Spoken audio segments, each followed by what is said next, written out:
আমরা মেয়েরা বিয়ের আগে বাবা মার বাসায় যদি কোনো কাজ নাও করি, বাবা মা কখনো কিছুই বলে না।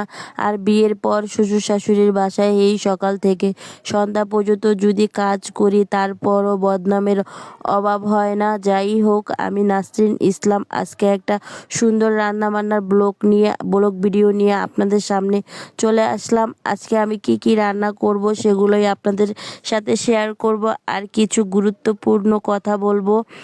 আজকে আমি রান্না করব হলো সুরি শুটকি আর হলো কার্পু মাছ ভুনা। আজকের রান্না বান্নাটা খুবই টেস্টি আর খুবই মজাদার হবে। আমার হাতের এই শুটকি ভুনাটা আমার ননদ, আমার স্বামী, আমার শাশুড়ি সবাই খুবই পছন্দ করে। এই শুটকি ভুনাটা আমারও খুবই ভালো লাগে।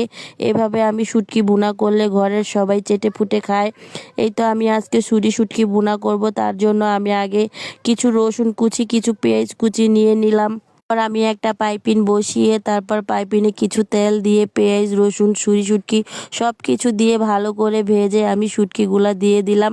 তারপর আমি দিয়ে দিব কিছু আলু কুচি দিয়ে ভালো করে আমি ঢাকনা দিয়ে একটু সিদ্ধ করে নিব। তারপর আমি দিয়ে দিব হলো টমেটো কুচি। এই টমেটো কুচিটা যদি আপনি শুটকি বোনার সাথে যদি দেন, খেতে খুবই টেস্ট হয়। এভাবে শুটকি বোনা করলে খুবই আমার ঘরের মানুষগুলো খুবই পছন্দ করে। এই তো আমি টমেটোগুলো দেওয়ার পর লাস্টে দিয়ে দিব ধনিয়া পাতা দিয়ে আমি তারপর নামিয়ে নিব শুটকি বোনাটা। এই তো আমার শুটকি বোনাটা প্রায় করা শেষ। এখন আমি মাছগুলো ভেজে নিব। মাছগুলো আমি আগে থেকে মশলা মাখিয়ে রেখেছি, হলুদ মরিচগুলো। তারপর আমি একটা পাইপিন বসিয়ে পাইপিনে তেলটা গরম হওয়ার পর আমি এক এক করে মাছগুলো দিয়ে দিলাম। যাই হোক, আজকে আমি যে গুরুত্বপূর্ণ কথাটা বলার জন্য শেয়ার করব আপনাদের সাথে, সেটা হলো আমার নতুন বন্ধুদের উদ্দেশ্যে। নতুন বন্ধুরা, তোমরা একে অপরকে ভালোবাসা দিও। তোমরা যদি একে অপরকে ভালোবাসা না দাও কখনোই সফলতা পাবে না।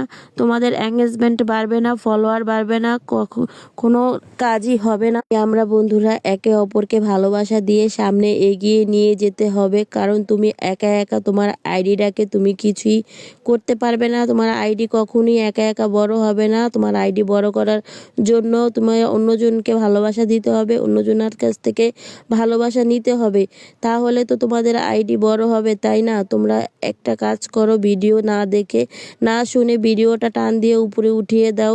এই তো আমি তোমাদের সাথে কথা বলতে বলতে এখানে আমি মাছ বোনাটা বসিয়ে দিলাম। আমি আজকে কার্পু মাছ বোনা করব। কার্পু মাছটা বোনা করলে খুবই খেতে টেস্ট হয়। এই তো আমি কার্পু মাছ বোনা করার জন্য সব রকমের মশলা দিয়ে ভালো করে কষিয়ে নিব। এই তো তেল তেল ভাবটা বের হয়ে গেছে, দেখো কালারটা কি সুন্দর চলে আসছে। এখন আমি এক এক করে মাছগুলোকে দিয়ে দিব। মাছগুলোকে এক এক দিয়ে তারপরে আমি এরকম ভাবেই রাখবো, ঝোল দিব না অত বেশি, একটা হালকা করে ঝোল দিব। বেশি এই মাছের ঝোল ভালো লাগে না। এভাবেই আমি মাছটাকে বোনা করি, খেতে খুবই টেস্ট হয়। এই তো আমি একটু হালকা পরিমাণ ঝোল দিয়ে দিলাম। ঝোলটা দিয়ে তারপর আমি মাছটাকে বোনা করে নিলাম। এই তো আমার আজকের রান্না বান্না এই পর্যন্তই। তোমাদের কিরকম লেগেছে? ভালো লাগলে ভিডিওটা শেয়ার করে পাশে থেকেও আমার